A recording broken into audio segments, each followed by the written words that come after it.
the Shadows, a New York-born, LA-based artist who recently has become a Kiwi. Her new album, Bathwater, is just released, so we thought that's a good enough reason to talk about record collecting, seeing that there is colored vinyl available. Yeah, I like collecting records. I've got a handful. I've got a good collection. It's probably like maybe I'm looking like three of your shelves in Hey, one section. that's pretty good, actually. Something like that. The real Um, test is, though, do you have a turntable as well? I do, but I have a really crappy one and it's kind of embarrassing. I don't want to talk about it. All I right, need a good one. we won't go there then. It'll upset you. Yeah. Just as long as you have one, it's cool. And what was the first record you bought? The first record I ever bought, gosh, I can think of the first CD I bought, but I'm not Yeah, sure that's all the right. first record I bought. There's a place in LA called Amoeba, Yep. and when I first moved to LA, I went to Amoeba and I kind of got a bunch of different things. And one of my favorite things to do was raid their like classical and vintage section because I grew up studying classical piano and Right. was in orchestras and stuff. So I really enjoyed getting the $1 like Yep. Bach Right. records. There's plenty of those. I've been through those bins. Yeah. So what So was the first CD you bought then? Because that was probably the more significant purchase. yeah, it's really, really hilarious because it is significant, obviously, in my life because I've become a musician, but Yep. it is like super embarrassing. Yep. It was a soundtrack to the movie Good Burger, like the Nickelodeon movie Good Burger. Is so random, but That's like cool. the like ska. I don't know. I was probably like 7 or something, and I Right, right. thought, yeah. But I think the first CD that I remember buying otherwise would have been Leanne Rimes, Oh, okay. the country singer. Yeah, definitely. Yeah. You a little bit of a country fan somewhere in there? Yeah, I think so. I mean, I wouldn't like if people were to ask what my favorite genre is, the country kind of wouldn't even come to mind, but I do think it's kind of baked into my, American part of my brain where Right. it's just in there. Gotcha. So, Yeah, yeah. yep, yep, yep. It is everywhere. I hated country music when I was growing up, but now I love it because Yeah. country music was what all the old folks listened to, and I was into rock and That's roll. right. But I now, mean, I especially now like love Dolly Parton and oh kind of yeah. more classics than when I was younger. But I think it's a beautiful genre and I really like the instrumentation. So yeah, I'm on board. All right, good on you. Let's Yeah. talk about Bathwater now. This is your second record. It's so from what I've read, you kind of call it a journey of a cycle of emotions. So, but I've noticed that when I read these things back to people, they're going, "No, I never said that," or No, no, "Where that's did you get that from?" So, true. I'm more interested to hear what you have to say overall about the record as a whole. Thanks so much for asking. Also, I feel that I've read a couple of your reviews on the record, so I really appreciate all the Okay. stuff that you've already written. Yeah. All But right. as far as my take on the record, I think that's pretty accurate. When I first started writing the record, it was like during the early pandemic, and I was pretty low. I was definitely struggling, and so I thought the tone of the record was gonna be like the first few songs that came out, like Witch's Brew, which is Right. like track 2. I thought for sure I'm writing this really slow, like folk, quiet, country infused record. But then as time went on, I was going through the whole spectrum of emotions, and I found like that the record was actually becoming about that, about the range of emotions that we go through, and grief and loss and the highs and the lows. And so it came together to be a much more dynamic thing than what I originally planned for. Right, right, right. And so you made a point of saying that you wrote every word that's on in all the lyrics, and you collaborated obviously with Bradley as far as its producing job. So why was that so important to you for this record? Well, I feel that every record or every kind of project I take on, I try to challenge myself in a different way. And I feel like right now there's some really, really amazing singer-songwriters coming up. My first record was kind of a little more electro-pop leaning and very much more like production, pristine pop focused, Yep. and I kind of felt like I was being left behind in that because my upbringing is actually more as a singer-songwriter, and I thought two reasons to answer your question. Number 1, I just felt like in order to make it truly personal and authentic and specific to me, it had to be just me. And it was during isolation, it was, during the pandemic, so that Yep. made that assignment easy. And the second reason was just like I just didn't want to get left behind in that kind of like group. I was just trying to rise to the occasion. Gotcha. So do you keep an eye on the scene as what the kids are doing and that kind of thing and cutting edge stuff? How do you kind of keep your pulse on stuff? Well, I'm a music fan. So I love finding new music, listening to new music. Actually, like my fans are very interactive and they show me a lot of new music, which is cool. I feel like I've discovered a lot of great songwriters and stuff from them. Yeah. So I do have, that. And then obviously like I'm friends with a lot of musicians, so they're always kind of bringing their stuff to the table. And then I have everything that came before me and all the people that I admire who like I would be scared to even say them by name because it's like Don't be I afraid. could only fall down from saying like Fiona Apple, but Right, right, um, but like I just kind of felt like I need to rise to the occasion of becoming a lyricist and like I mean I've been a lyricist, but I think I just felt like I was hiding behind concepts and I kind of wanted to come forward a little bit more in like a real way. right. So you work somewhat with Thomas Powers on this record, and he worked with him previously as well. So of course from Naked and Famous, and I think he's just put out his own solo thing recently. So what does he have to do with this record, and why do you continue to work with him? Well, we worked on my first album together. That's how we met, actually. We worked on my first EP, Summertime, together as kind of me, him, and Bradley, who's the other person on the record. Yeah. Tom was just kind of landing in LA and was looking for new stuff to work on. This was back a long time ago. Brad, same thing. They're both from bands, and I kind of found them both at this moment where they were looking for things outside of their bands to do as Yep. people in bands kind of hit points sometimes where they go, I gotta do something outside of the band.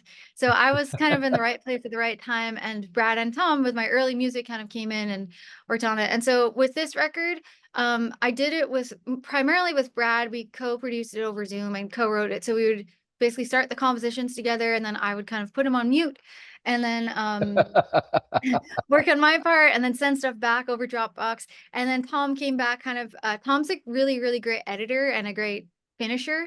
Brad's a great starter. So I kind of have like my starting and my finishing Gotcha. players. Yeah. So that's how the two of them have both been involved in this particular project.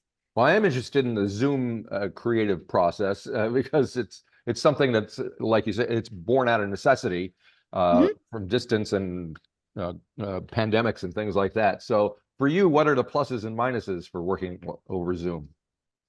Well, interestingly enough, I thought I was going to hate it. When we first talked about doing this, I was just like, no way. There's no way I'm gonna like this. It's not gonna be good. But I was actually in New Zealand when I started, and then I did come back to LA eventually, and Brad is in Minnesota. Um, and usually we have to be in the same place to work. We had never even considered doing something remote, which really limited our time working together. So number one, huge plus that we could work together anytime. But number two, the really the biggest thing that I discovered is I am also an engineer and producer.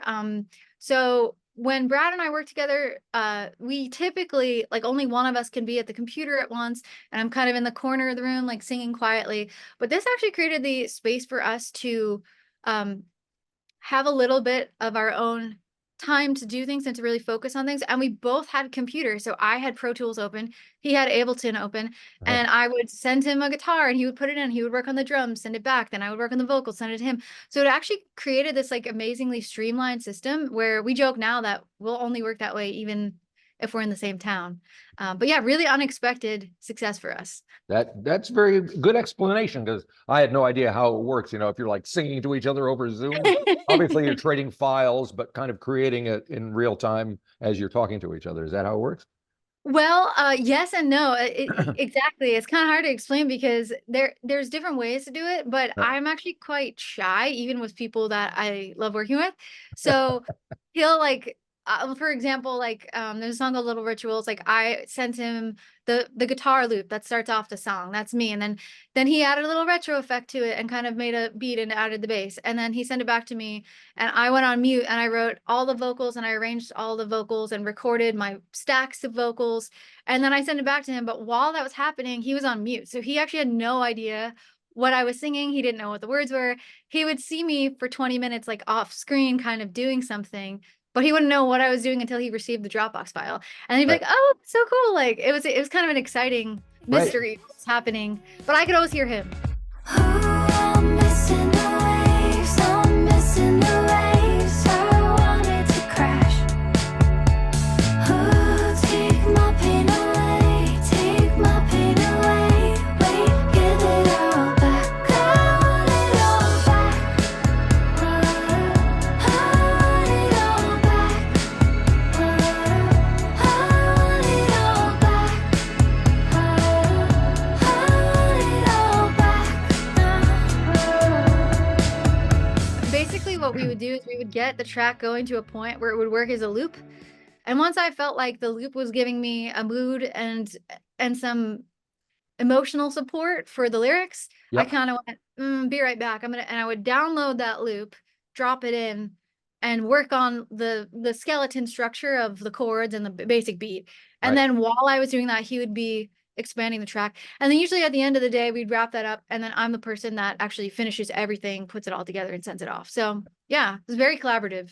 Yep. And being the person who puts it all together, you also put together the videos, it looks like, and you do quite a bit of the directing and editing and blah, blah, blah. And one of the ones I wanted to talk about was Stay Mad, both because of the song subject matter and the video itself. So it's about female relationships. Baby, you'll grow right out of it. Keep reaching. I might believe you if you quit. I don't mean it that way. I don't mean it that way. I am not your enemy. You cannot stay mad at me. That song was, well, the whole record was, like I was just saying, I kind of wrote it alone in a room, really, which was different from anything else I've done with collaborators in the past. And it gave me a lot of time to be very introspective and look back at things that I, haven't looked at. And the way that typically I felt like my songwriting was reactive rather than reflective, like something would happen that day and I'd read about it. Whereas this record, I tried to look at a whole big picture. Like, how do you write a song about a sister or a friend, that somebody that's, there's the timeline is so long. Which moments do you pick? What do you focus on? So that song, like you brought up the video and the song were inspired by female friendships throughout life, which includes sisters, friends, all kinds of female relationships. But my sister, I would say, was the primary inspiration for the song, which she'll hate hearing. Right. But yeah, it's a kind of about how, like, the ones you always hurt the ones you love, my mom said. And there's this closeness and there's also this competition and cruel. My hands have been in this position as I'm talking, like going like this. So yeah, kind of that's it. Very good. And I think you mentioned that the title track, Bathwater, is kind of the album's centerpiece. So with that in mind, how did you put together there's 14 tracks on this record, so it's an ambitious undertaking. Tell me the process that you went through to get from the beginning to the end.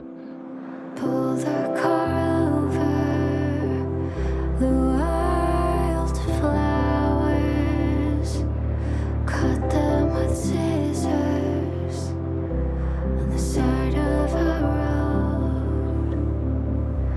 There is a closeness, a flower that opens, and it surrounds us wherever we go. Well, it's called saying the record is done and then you keep adding songs. So actually I had finished the record and I added Little Rituals, Bleach, and Heroin, which are three of the singles and I think the strongest songs. So it's kind of crazy for me to think what I would have been putting out before that. It absolutely couldn't have gone without those tracks, in my opinion. So in terms of the track listing, there is a little journey. The way that I see it is there are bookends, there are these points of self-reflection. Yep. And that would be Witch's Brew, which is kind of like me at a low point. There's a song called Nudes, which is also me at a kind of desperate low point. Then there's Heroin, which is me at like a really high point.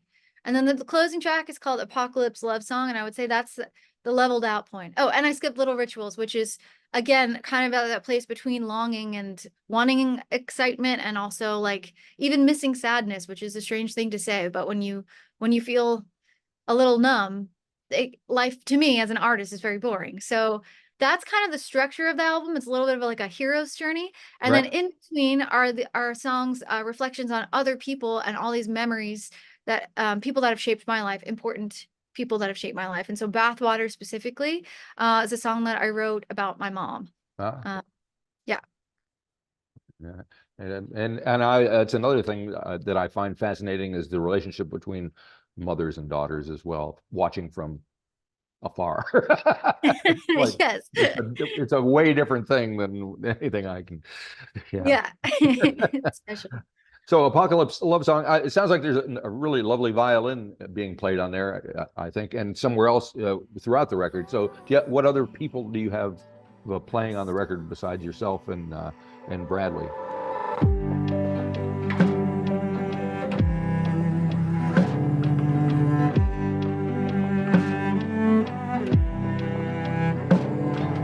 Here's an apocalypse love song. I hope that it fits.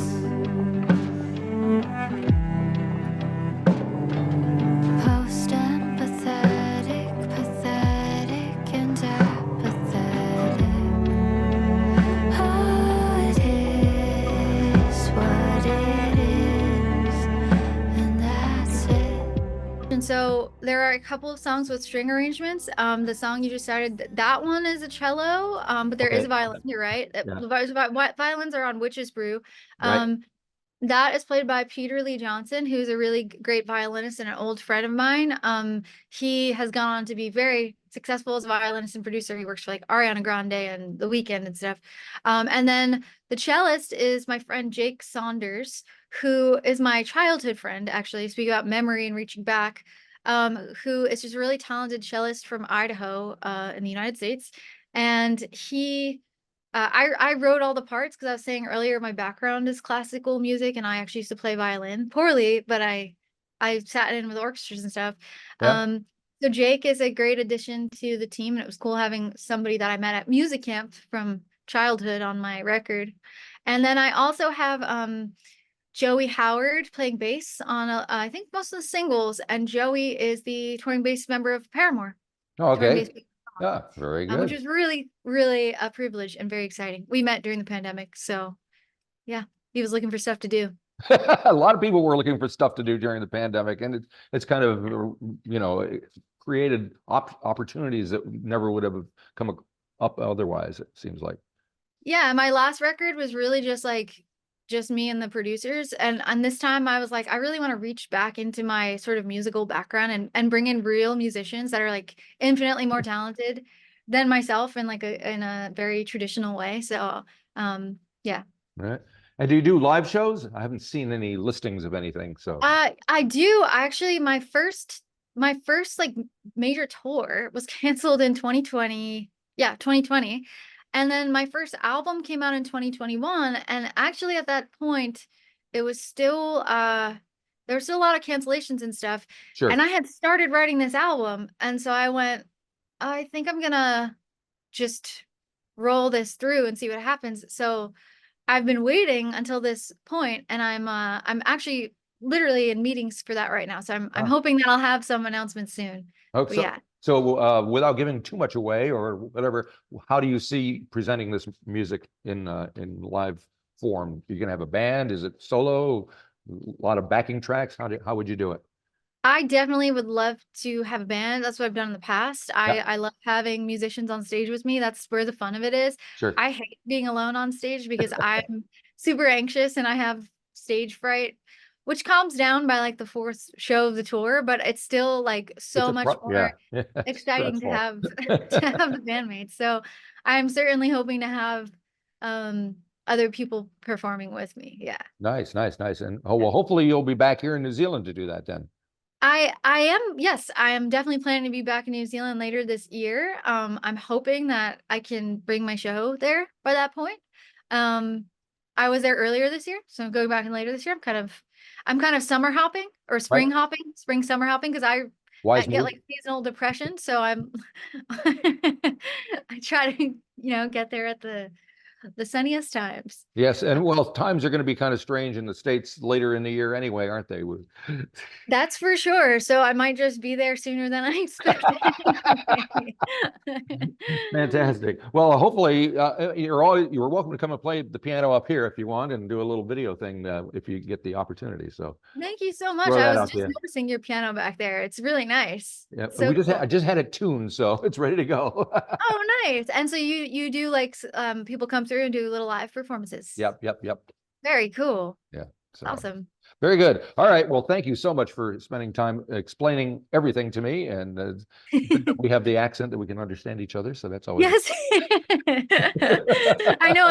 I've been confusing people because I'm a US NZ artist and people are like, what does that mean? And I'm like, well, I'm back and forth and I'm slowly, I've been in New Zealand for so long, but it's not like I just packed up and moved. I'm back and forth. So it's been like a little difficult to explain to everyone, but it's really important to me. I absolutely love it there. I can't wait to go back. I'm always so sad to leave. And I've spent time all over the North Island, which I'm not sure where you're at. I'm in Auckland. Great. Yeah.